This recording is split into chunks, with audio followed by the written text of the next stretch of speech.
მოგიბრუნდით გადაცემით ჩვენ აქ ვართ ვარდისფერი ოქტომბერი ძუძუს კიბოს ცნობიერების ამაღლების საერთაშორისო თვეა ამ თემასთან მიმართებაში დღეს ჩემი სტუმრები არიან სოფო ართილაყვა ევროპა დონა საქართველოს და ონკოსაზოგადოება ჰოუპის საბჭოს წევრი და ასევე სატელეფონო ჩართვით შემოგვიერთდება დაავადებათა კონტროლის და საზოგადოებრივი ჯანმრთელობის ეროვნული ცენტრის გენერალური დირექტორის მოადგილე ეკა ადამია. Ქალბატონო სოფო, მოგესალმებით, დიდი მადლობა რომ ჩვენთან ერთად ხართ. როგორც აღნიშნეთ, ვარდისფერი ოქტომბერი და ამ ვარდისფერი ოქტომბერთან დაგეგმილი კამპანიები უკვე ხორციელდება. იქიდან გამომდინარე, რომ ოქტომბრის თვე მთლიანად ამ ამბავს ეძღვნება. არაერთი აქტივობა დაგეგმილი და მიმდინარეობს, თუმცა მნიშვნელოვანია ჩვენ საუბარი დავიწყოთ მიზნით, რა მიზანს ემსახურება ვარდისფერი ოქტომბერი, რამდენად მნიშვნელოვანია დიაგნოსტიკა, რა თქმა უნდა სკრინინგი, პრევენცია, სასაუბრო ძალიან ბევრია და უპირველეს ყოვლისა შევეხოთ მიზანს და მნიშვნელობას. გისმენთ. მოგესალმებით კიდევ ერთხელ. ვარდისფერი ოქტომბერი. ეს თვე არის მიძღვნილი ძუძუს კიბოს პოპულარიზაციისთვის, მსოფლიო საერთაშორისო თვე არის. მიზანი არის ამისი, რომ ხმა მივიტანოთ, ცნობიერება ავამაღლოთ, საზოგადოებას ვამცნოთ, რომ პრევენცია არის ძალიან მნიშვნელოვანი. ჩვენი მიზანია ორგანიზაციის, რომ ჩვენ მათ გვერდზე ვდგავართ, ვინც ახლა გადის ამ გზას, აქტივობები ახსენეთ და ძალიან ბევრი დავიწყეთ იმ აქტივობით, რომ ყოველწლიურად ცოცხალ ჯაჭვს ვაკეთებთ ჩვენ. თავისუფლების მოედანზე გვიერთდება არა მხოლოდ პაციენტები, ექიმები, ჩვენი მხარდამჭერები და ესეთი ძალიან ემოციურია ხოლმე ეს ხელჩაკიდებულები როგორ გავართ ერთმანეთის გვერდით თქვენ გინახიათ და მე მიღია მონაწილეობა წელს ვერ შევწელი ბატონო და როგორ ბუშვებთ ამ ვარდისფერ ბუშტებს ეს ემსახურება იმას რომ ცხოვრება ამ დიაგნოზის შემდეგ გრძელდება მე თვითონ პაციენტი ვარ და გეტყვით რომ სრულყოფილი ცხოვრებით ვცხოვრობ ანუ არ მთავრდება აქ არაფერი და ამაში გვინდა ცნობიერების ამაღლება და ის რომ პრევენცია არის ძალიან მნიშვნელოვანი რომ დამზოგველია ნაადრევად დასმული დიაგნოზი და თითქმის 99% განკურნებით მთავრდება ძუძუს კიბოს მკურნალობა ძალიან წინ არის წასული და მეტად შესაძლებელია ვთქვათ რომ ძუძუს კიბოს შემთხვევაში ადრეული დასმული დიაგნოზი არის ფაქტიურად გამოჯამრთელების პირობა. რაც შეეხება სკრინინგს, აქაც ძალიან აქტიურად ვართ ჩართულები სკრინინგის პოპულარიზაციაში, რომ ეს ხმაც მივიტანოთ საზოგადოებასთან, რომ იყოს კულტურა იმისი, რომ წელიწადში ერთხელ შევემოწმოთ და მერე მთელი წელი ვიყოთ მშვიდად. კი ბატონო, და ქალბატონო სოფო, ნახეთ თქვენ გარდა იმისა, რომ ევროპა დონა საქართველოს და ჰოუპის საბჭოს წევრი ხართ, ანუ ეს ორივე ორგანიზაცია მუშაობს ამ მიმართულებით უკვე წლები, ძალიან დიდი გამოცდილების მქონე. თქვენ თავად პაციენტი ბრძანდებოდით, უკვე გამოჯამრთელებული. ჩვენ მსმენელის და მაყურებლის ფართო საზოგადოება გვყავს და იმ ქალბატონებისთვის, ვინც აი ამ გამოწვევის წინაშე, თუნდაც ცოტა ხნის წინ დადგნენ, რა თქმა უნდა, სამოტივაციოა თვითონ თქვენი ამბავი, თქვენი ისტორია. ანუ უპირველეს ყოვლისა, რას ეტყოდით მათ? უპირველეს ყოვლისა ვეტყოდი, რომ განმეორდები და ვიტყვი, რომ სკრინინგი არის ძალიან მნიშვნელოვანი და თუ ქალბატონი, რომელიც უკვე დგას ამ გამოწვევის წინაშე, რომ მარტო არ არიან და ჩვენ პაციენტთა ორგანიზაცია ვართ, გარდა იმისა, რომ პაციენტთა ადვოკატები ვართ, ძირითადად უმეტესობას ტრეინინგები გვაქვს გავლილი და სერტიფიცირებულები ვართ ამ მიმართულებით. ჩვენ თვითონ პაციენტები ვართ, პაციენტთა ადვოკატები ვართ, პაციენტთა ორგანიზაცია ვართ და მაქსიმალურად ვდგევართ პაციენტების გვერდზე, ფსიქოსოციალური დახმარების კუთხით, დაკვალიანების კუთხით, ანუ ყველანაირი გვერდში დგომა თუ შეიძლება ადამიანს გამოუცხადო და ძალიან მნიშვნელოვანია, როცა შენაირი პრობლემის და დიაგნოზის ადამიანი დგას შენ გვერდზე, მე თვითონ ჩემზე როცა გავდიოდი ამ გზას და ის გოგოები, ვინც უკვე კარგად იყვნენ და გამოჯამრთელებულები იყვნენ, ჩემთვის ძალიან დიდი სტიმული იყო მათთან ურთიერთობა, იმიტომ რომ ხო მეტი мотиваცია გაქვს და უფრო მხნედ ებრძვი ამ ყველაფერს, იმიტომ რომ მაგალითები გიდგას წინ, რომ ეს არ არის ცხოვრების დასრულება და შეიძლება ხშირ შემთხვევაში ცხოვრება იწყება ჯერ კიდევ. დიახ და გარდა იმისა, რომ მართლა ძალიან დიდი мотиваცია, ანუ თქვენ ხართ ის ადამიანები, რომლებიც გზას აჩვენებთ.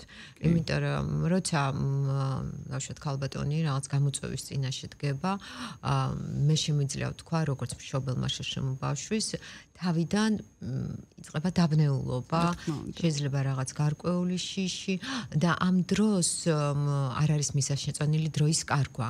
აი ამ ფსიქოლოგიურ ფაქტორებს დრო მიაქვს და რა თქმა უნდა თქვენ ამაზე უკვე ისაუბრეთ, რომ დროულ ჩარევას ძალიან დიდი მნიშვნელობა აქვს. სკრინინგზე ჩვენ კიდე ცალკე გავაკეთებთ აქცენტს, ანუ დროული ჩარევა უკვე თუ დაუშვათ დიაგნოსტიკა მოხდა და ამ დროს სწორედ თქვენ ხართ ის ადამიანები, რომლებიც გარდა იმისა, რომ არსებობს სახელმწიფო პროგრამები და მუნიციპალური პროგრამები ძალიან კარგად მუშაობს და ამაზეც და მკურნალობას გულისხმობთ, რა თქმა უნდა და ამაზეც თქვენ ისაუბრებთ, რა თქმა უნდა, თქვენ ხართ ის ადამიანები, გზამკვლევები, ასე ვთქვათ, ხომ და აი რაც შეეხება მუნიციპალურ პროგრამებს, საქართველოში მოქმედებს კიბოს სკრინინგის პროგრამა, ну ეს არის ძალიან მნიშვნელოვანი ფუნება ჩვენი ქვეყნისთვის ესეთი პროგრამა როცა გვაქვს რომელიც ითვალისწინებს, ანუ ჩამოვთვალოთ ხო ძუძუ, საშვილოსნოს ყელის და მსხვილი ნაწლავის კიბოზე უფასო გამოკვლევებს და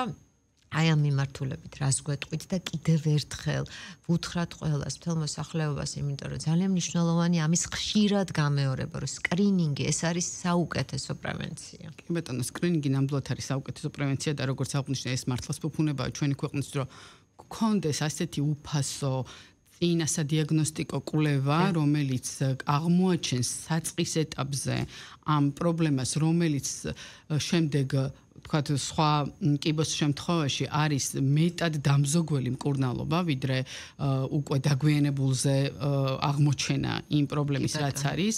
აღნიშნავდი ერთს, რომ ახსენეთ ბევრი პროგრამები და ნამდვილად გვაქვს 100%-იანი მკურნალობა პრეპარატების, ქიმიოთერაპიის, სხივური თერაპიის, თუმცა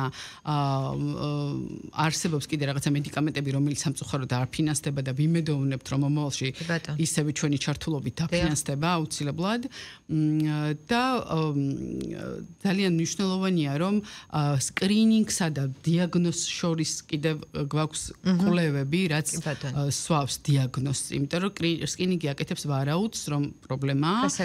აღონ შემდეგ გჭირდება დიაგნოზი და ამ დიაგნოზამდე კვლევების დაფინანსებაც ძალიან მნიშვნელოვანია. დიახ და გუნდური მუშაობის პრინციპი ამ შემთხვევაში, რა თქმა უნდა, ყოველთვის ეფექტურია და ეხლა ჩვენთან სატელეფონო ხაზია დაავადებათა კონტროლის და საზოგადოებრივი ჯანმრთელობის ეროვნული ცენტრის გენერალური დირექტორის მოადგილე ეკა ადამია. ქალბატონო ეკა, მოგესალმებით. მოგესალმებით. დიახ, ქალბატონო ეკა, ანუ ჩვენ საუბრობთ ვარდისფერ ოქტომბერზე, ანუ კამპანია უკვე დაიწყო და საინტერესოა კამპანიის ფარგლებში რა აქტივობებია დაგეგმილი, რას ახორციელებთ და ძალიან მნიშვნელოვანი შეხვედრებიც იმართება და რა თქმა უნდა შემდეგ უკვე სკრინინგზე გავამახვილებთ ყურადღებას. დიახ, მოგეხსენებათ ვარდისფერი ოქტომბერი ემსახურება ზოგადად კიბოს შესახებ ინფორმაციის ცნობიერების ამაღლებას, ინფორმაციის მიწოდებას ადამიანებისთვის და ყოველწლიურად საქართველოს უერთდება ამ აქციას და აღინიშნება სხვადასხვა სკრინინგული თუ სხვა აქტივობებით. მიმდინარე წელს ჩვენ ჯერ კიდევ სექტემბერში დავიწყეთ რეგიონების მიხედვით თავრობ მუნიციპალიტეტებში ტარდება სკრინინგის აქციები. მობილური სკრინინგ ამბულატორიების საშუალებით ხდება ეს აქციები, ტარდება ეს სკრინინგები და მიმდინარე წელსაც ზუსტად დღეს ახლა ჩვენ ვიყოფებით ფოთში ჩატარდა ეს სკრინინგ აქცია, ხვალდაზე დაგეგმილია გურიაში და ესე გაწერილი არის ესე ვთქვათ თვის ბოლომდე კონკრეტული მუნიციპალიტეტების მიხედვით სკრინინგული აქციები. ასევე რა თქმა უნდა ტარდება შეხვედრები ადგილობრივ თვითმმართველობასთან, საზოგადოებრივი ჯანდაცვის ცენტრებთან და ხდება დამატებით კომუნიკაცია და ინფორმაციის გაცვლა. კი ბატონო, და ძალიან მნიშვნელოვანია რა თქმა უნდა თავად ადამიანების, ქალბატონების ჩართულობა ამ პროცესში და როგორია აქტივობა თქვენ რეგიონში ბრძანდებით ახლა? დიახ, ძალიან მისასალმებელია, რომ და თვალსაჩინოდ ჩანს, რომ გაზრდილი არის ზოგადად დაინტერესება ამ თემით. მოგეხსენებათ, კიბოს სკრინინგი პროგრამულად ფინანსდება სახელმწიფო პროგრამის ფარგლებში, მაგრამ წლიდან წლამდე მოცვის მაჩვენებელი მეტნაკლებად არის მზარდი, ანუ ძალიან არასახარბიელოა, რაც უნდა იყოს იმასთან შედარებით, იმის მიუხედავად, რომ ეს ყველაფერი არის უფასო და ხელმისაწვდომი. თუმცა თვალსაჩინოა ეს ზრდა, იმიტომ რომ სწორედ აი ამ აქციებმა დაგვენახა, რამდენად გაზრდილი არის ინტერესი სკრინინგების მიმართ, ჩვენ დაგეგმილი სკრინინგების რაოდენობა წინა თვეში გადავაჭარბეთ 100%, ანუ უფრო მეტი ადამიანი მოვიდა, ვიდრე გეგმავდით და ზუსტად ისევე არის აქაც ეხლა მიმდინარე აქციებზე, გუშინ ჯვარში დაისკრინა 60-ზე მეტი ქალბატონი და აქაც ძალიან მაღალი აქტივობა არის დღეს ბოლომდე ვიგებთ რომ ძალიან კარგი. კი ბატონო, ქალბატონო ეკადა ზოგადად მსმენელს და მაყურებელს ყოველთვის აინტერესებს, ხშირად გვეკითხებიან, მიუხედავად იმისა, რომ პოპულარიზაცია ამ თემის არის, ანუ როგორ უნდა მოხდეს სკრინინგ პროგრამაში ჩართვა? ეს პრაქტიკულად უმარტივესი პროცესია, ანუ არ არის არანაირი სირთულე. ზოგადად მოგეხსენებათ, სკრინინგები ტარდება მიზნობრივ მოსახლეობაში, ანუ მიზნობრივი ასაკობრივად ტარდება და განსაზღვრულია გარკვეული ასაკებით, უზუს კიბოს შემთხვევაში ეს არის 40-დან 60 წლამდე ქალბატონებისთვის და რეალურად ყველა ქალბატონს და ყველა პირველაჯანოთა შეუძლია მიზნობრივი თავისი მასთან რეგისტრირებული მოსახლეობის ფარგლებში გააკეთოს ინფორმირება ამ ადამიანების, როგორ სად შეიძლება დაისკრინონ. ქვეყნის მასშტაბით 100-ზე მეტი დაწესებულება არის ჩართული ამ პროგრამაში. ჩვეულებრივად შეუძლია ნებისმიერ ამ ასაკობრივი კატეგორიის ქალბატონს მიმართოს სკრინინგ ცენტრს და მარტივად ჩაიტაროს სკრინინგი, ანუ აქ არის რაიმე დამატებითი ბიუროკრატიული მექანიზმი.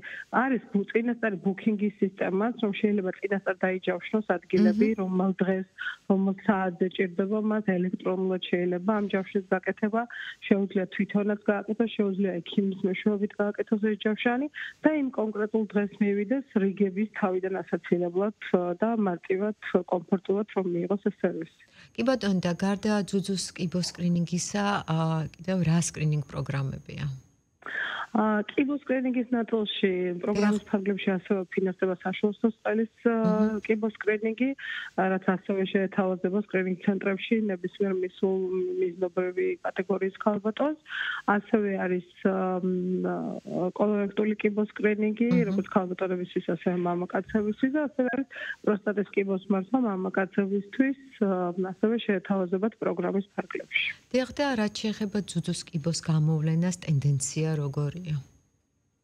ყოველწლიურად მოგეხსენებათ, ძუძუს კიბო არის ერთ-ერთი ყველაზე გავრცელებული კიბო, ჩვენს ყველაზე ხშირი შემთხვევები გვაქვს, ანუ ყოველწლიურად 10,000-მდე შემთხვევა ფიქსირდება, ასე ვთქვათ, სტატისტიკურად და რეალურად ეს სკრინინგული ღონისძიებები არის სწორედ ის საშუალება, რომ ადრეულ სტადიაზე იყოს მაქსიმალურად აღმოჩენილი, იმიტომ რომ თქვენ კარგად მოგეხსენებათ, რომ დღეს უკვე არსებობს ძალიან ბევრი თარგეტული თერაპია, რომელიც უკვე ადრეულ ეტაპზე მაქსიმალურად გამოჯანმრთელების შესაძლებლობას აძლევს პაციენტს. ამდენად მნიშვნელოვანია, რომ ეს არის სისტემატური მონიტორინგი, ანუ ეს არის ერთჯერადი სკრინინგი, ანუ 2 წელიწადში ერთხელ ადამიანმა უნდა ჩაიტაროს ეს ასე ვთქვათ, კვლევა. კი ბატონო, და ბოლოს ძალიან მნიშვნელოვანია, რა თქმა უნდა, საზოგადოების ცნობიერების ამაღლება და მსგავსი კამპანიები უწყობს თუ არა ხელს ამ პროცესს. დიახ, რა თქმა უნდა, ცნობიერების ამაღლება და ეს კამპანიები ძალიან მნიშვნელოვანია, იმიტომ რომ ადამიანებს ყოველთვის სჭირდებათ ცნობიერების ამაღლება, მტკიცებულებებზე დაფუძნებული ინფორმაციის მიწოდება, რომ არ იყოს გარკვეული შიშები, გარკვეული მითებს არ მოусმინონ ამასთან დაკავშირებით და პირიქით, ხო, ანუ რაღაც უარყოფითი განწყობით არ იყვნენ, რეალურად ეს არის სწორედ ადამიანების დაავადებების პრევენციაზე მიმართული ღონისძიება და ძალიან მნიშვნელოვანია, რომ კარგად გაითავისონ ადამიანებმა, ამიტომ ნებისმიერი აქტივობა, რომელიც ცნობიერების ამაღლებისკენ არის მიმართული, არის ძალიან მნიშვნელოვანი და თქვენს დიდი მადლობა ამ თემით დაინტერესებისთვის. ძალიან დიდი მადლობა გისურვებთ წარმატებებს. სატელეფონო ხაზზე იყო დაავადებათა კონტროლის და საზოგადოებრივი ჯანმრთელობის ეროვნული ცენტრის გენერალური დირექტორის მოადგილე ეკა ადამია და ხალბატონ სოფო ხალბატონმა ეკამაც ისაუბრა თუ რამდენად მნიშვნელოვანია სკრინინგ პროგრამა და მე მაინც მინდა გკითხოთ ადამიანს რომელმაც თქვენ თავად გაიარეთ ეს გზა რა თქმა უნდა ამ თემის პოპულარიზაცია მიმდინარეობს ამაზე თავად პაციენტები საუბრობენ ამაზე საუბრობს ევროპა დონა სახელმწიფო სტრუქტურები მედია თუმცა გარკვეული პროცენტი ქალბატონების თავს იკავებს და არ მიმართავს სკრინინგ პროგრამას. რას ეტყოდით მათ და აი რას ფიქრობთ თქვენ, რა არის ამ თავის შეკავების მიზეზი? თუმცა ამბობენ ხოლმე, რომ დავუშვათ მოუცლელობა, შიშის ფაქტორი და თუ შიშის ფაქტორზეა საუბარი, აი აქ მაინც აი თქვენ რას იტყოდით? სავალალო შედეგამდე შეიძლება მივიდეთ, ხო? უფრო მეტი არის შიშის ფაქტორი აუცილებლად, იმიტომ რომ სტიგმა მაინც ჩვენ საზოგადოებაში ონკოლოგია, ხო, რაღაცნაირად ონკოლოგია და სიკვდილი თითქოს მე თვითონაც, როდესაც გავიგერო კიბა მქონდა, ზუსტად მეგონა, რომ აუცილებლად რაღაცნაირად არ დავუშვი, მაგრამ სადღაც ახლოს რო ვიყავი ბოლოსთან, ხო. კი ბატონო, გაჩნდა შიში და კიდევ ფინანსების არ ქონა. ძალიან ძვირად ღირებულია მკურნალობა მოგეხსენებათ, საბედნიეროდ. არსებობს სახელმწიფო პროგრამა და 100%-ით ფინანსდება წეღანაც ვისაუბრე ქიმიოთერაპია, სხივური თერაპია, მედიკამენტები თუმცა აი როგორც ვთქვი სკრინინგიდან დიაგნოზამდე ჩასატარებელი კვლევები ეს არის საკმაოდ ისეთი სოლიდური თანხა თუმცა ჩვენ ვფიქრობთ და ვმუშაობთ ამ მიმართულებით აი დღესაც გვაქვს ვარდისფერი ოქტომბრის ფარგლებში მრგვალი მაგიდა ჩანიშნული სადაც ვისაუბრებთ ამ გეფებზე რაც დარჩენილია და აუცილებლად ჩვენ მაგ მიმართულებით ძალიან ბევრი ნაბიჯს გადავდგავთ რომ სახელმწიფოსთან ერთად და სახელმწიფოსთან ჩართულობით რომ მივაღწიოთ იმ შედეგებს რაც აუცილებელია იმისთვის რომ უფრო გამართული და მოქნილი იყოს ეს პროგრამები იმიტომ რომ ადამიანი რომელიც მიდის და გაიგებს რომ მას შეიძლება საფრთხე კონდეს შემდეგ ეს კვლევები იმდენად ის თანხა უჯდება რომ ფიქრობს რომ არ აქვს ეს თანხა და მე მიდის უკვე ისეთ დროს ექიმთან როცა უკვე დაგვიანებულია და დაგვიანებულზე მკურნალობა ბევრად უფრო არადამზოგველია ბევრად უფრო ფინანსურად ხარჯიანია სახელმწიფოსთვის როცა ვთქვათ შეიძლება სულ რაღაცა 1000 ან 1500 ლარის ფარგლებში სახელმწიფო გადაიხადოს და ეს სივრცე დარჩა ამოსავსები. ეს სივრცე არის ამოსავსები, რაც ჩვენთვის ძალიან მნიშვნელოვანია, იმიტომ რომ ეგ ანუ ვილაპარაკეთ რატომ არ მიდის. ერთი ფაქტორი არის ეგეც. გასაგებია, კი ბატონო. ფინანსების გამო ვერ მიდიან. და დარწმუნებულია რომ ეს სივრცეც ამოისება რა თქმა უნდა. ჩვენც ძალიან დიდი მეც ვიტოვებთ ამის ყველას ჩართულობით, ხო, ისე თქვენი ჩართულობით უპირველეს ყოვლისა პაციენტ ორგანიზაციების ჩართულობა არის ძალიან მნიშვნელოვანი და ჩვენ თანამშრომლობთ სახელმწიფოსთან. ჩვენი ჩართულობით ძალიან ბევრი რაღაცაები გაკეთდა უკვე და ნაბიჯები გადაიდგა და ძალიან მოხარულები ვართ იმისა, რაც გაკეთდა და ერთობლივად, რა თქმა უნდა. კი ბატონო, მოხარულები ვართ ამ ყველაფრის. კი ბატონო და მაინც საერთაშორისო გამოცდილების გაზიარებაც გვინდა, ანუ ევროპა დონას წარმომადგენლები, საბჭოს წევრები, ეს ქალბატონები ხშირად დადიხართ სხვადასხვა კონფერენციებზე დიახ და მათი გამოცდილების გაზიარებას და ვფიქრობ, რომ ჩვენს გამოცდილებასაც იზიარებენ. და ამ კუთხით რა სიტყვით? ჩვენ გამოცდილებას იზიარებენ, ჩვენ ხო, ნახეთ როგორ არის ჩვენ ძალიან აქტიურები ვართ. ჩვენ როგორც პაციენტთა ორგანიზაცია ვართ ბევრად პროაქტიურები გაგიკვირდებათ და ვიდრე ვთქვათ ევროპის რომელიმე ქვეყნის და ამას ყოველთვის ყველა აღნიშნავს ხოლმე. თუმცა მათ უფრო მეტი მხარდაჭერები ყავთ სამწუხაროდ ვიდრე ჩვენ. და ის ზუსტად ეგ გვინდა რომ ცნობიერება ავამაღლოთ იმ მიმართულებით რაც თქვა არის სკრინინგი ის რომ თქვა კიბოგანაჩენი არ არის და ესევე აი პაციენტთა ორგანიზაციის პოპულარიზაციაც არის საჭირო რომ უფრო მეტი შევძლოთ და მეტი გავაკეთოთ. ისევ ალბათ განმეორდები, ნახეთ ყველა ჩართული ამ პროცესში აღარ ჩამოვთვლი. სახელმწიფო არასამთავრობოებია, ეს იქნება მედიაც, თუნდაც თუნდაც აი ჩვენ ამ ეთერში ძალიან ხშირად ვსაუბრობთ ამ თემაზე, ხო? და აი საერთაშორისო გამოცდილების გაზიარება გვინდა ცნობიერების ამაღლებით კუთხით, აი რა არის ის, რასაც დავუშვათ ჩვენ ვაკლებთ და იცით რა არის რაღაცნაირად ალბათ არ ვაკლებთ არაფერს, იმიტომ რომ ჩვენ როგორც პაციენტთა ორგანიზაცია მართლა მაქსიმუმს ვაკეთებთ და ყველა ევროპის ქვეყანა მაგას აღნიშნავს, რომ საქართველოს განსაკუთრებულად რაღაც ჩართულია ამ ყველაფერში. და მოდით ასე ვთქვათ, რომ ქვეყანა ჩართულია, ანუ მოიცავს ყველა კომპონენტს, ეს ადამიანებიც მედიაც ჩართულია. ალბათ დროც უნდა მაგას და სახელმწიფო პროგრამები, ხო? თუნდაც ხო ყველაფერი დევს ეს ინფორმაცია, ხელმისაწვდომია, ხო ყველასთვის. მე მაინც მგონია, რომ პრობლემა არის აი იმ შიშებში და იმ ფინანსურ მდგომარეობაში, რაზეც ვისაუბრეთ ცოტა ხნის წინ, რომ იმიტომ არ მოყვება ყველა მე მეგობრებიც მყავს რამდენიმე, რომელიც არ მიდის, იმიტომ რომ რო იყოს მე რამე შველება ფიქრობენ, თუნდაც ფინანსური მიმართულებით, იმიტომ რომ არის რაღაცა ეს რაღაცა ადგილები. თუმცა რო იყოს მე რამე შველება ეს გამოსავალი ნამდვილად არ არის. გეთანხმებით ნამდვილად. მე ისე ვამბობ ჩემ თავს ვაძლევ უფლებას ეს აღნიშნო, იმიტომ რომ მე არ არის სიმსივნეზე საუბარი, მაგრამ შრშმუშვილი მყავს და ვიცი რა არის ჯანმრთელობის პრობლემა ძალიან კარგად. ნამდვილად არ არის ეს გამოსავალი. ის რაც არსებობს, რა სერვისებიც არსებობს, აბსოლუტურად ყველაფერი უნდა იქნეს ათვისებული. მე თავად ვაღიარებ და ძალიან გვიან მივედი იქამდე და სხვათა შორის ევროპა დონას დამსახურება თქვენი ქალბატონების ანა მაზანაშვილის დანარჩენების ყველაზე დიდი სიყვარულით მოვიკითხავ, რომ დავიწყე სკრინინგ პროგრამაში სიარული. იყო პერიოდი ვერ გეტყვით რომ მეშინოდან, არა უბრალოდ დროის უქონლობის გამო არ მივდიოდი. არ იყო პრიორიტეტი, მაგრამ დღეს პრიორიტეტია და რა თქმა უნდა არ ვტოვებ ანუ ჩემი ვიზიტის თარიღს და ყოველთვის მივდივარ. აქედან გამომდინარე, ხო, ისევ და ისევ იქამდე მივდივართ, რომ ეს არის საუკეთესო პრევენცია. არავინ არ ეძებს კიბოს, უბრალოდ ეს არის სიმშვიდე. ეს არის სიმშვიდე, აი ელაპარაკა ქალბატონმა, ძუძუს კიბო ყველაზე მეტად გავრცელებული კიბოა და სამწუხარო რეალობა არის ესეთი. აი სტატისტიკაც გვაქვს, კი ბატონო. კი, რა თქმა უნდა.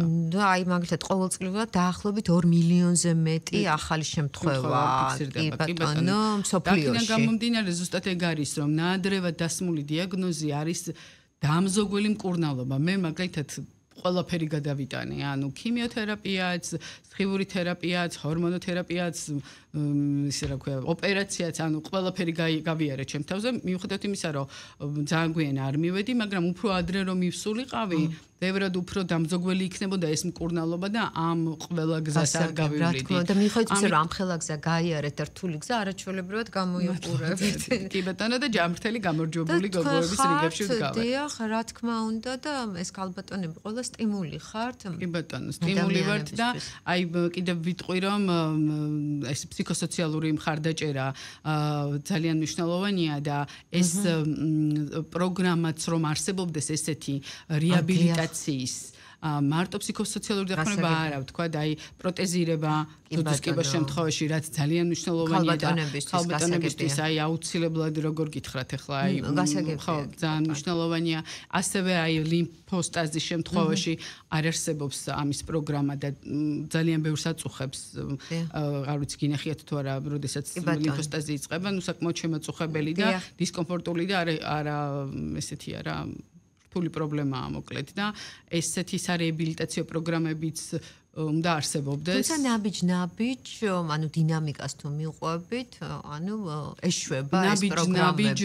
მიყვებით ჩვენც ვართ ამ ყველაფრის სადარაჯოზე და ხო, ყველაფერს ვცდილობთ და ღმერთის წყალობით გამოგვივა, იმედს ვიტოვებ ნამდვილად. ძალიან დიდი მადლობა, დავასრულოთ იმით, რომ კიბო განაჩენი ნამდვილად არ არის. და გუნდური მუშაობა ყოველთვის დებს შედეგს. აუცილებლად. წარმატებებს გისურვებთ. დიდი მადლობა სტუმრობისთვის. ჩვენ მსმენელს და მაყურებელს კიდევ ერთხელ შევახსენებთ, რომ ვარდისფერი ოქტომბერი ძუძუს კიბოს შესახებ ცნობიერების ამაღლების საერთაშორისო თვეა. ამ თემაზე ვისაუბრეთ.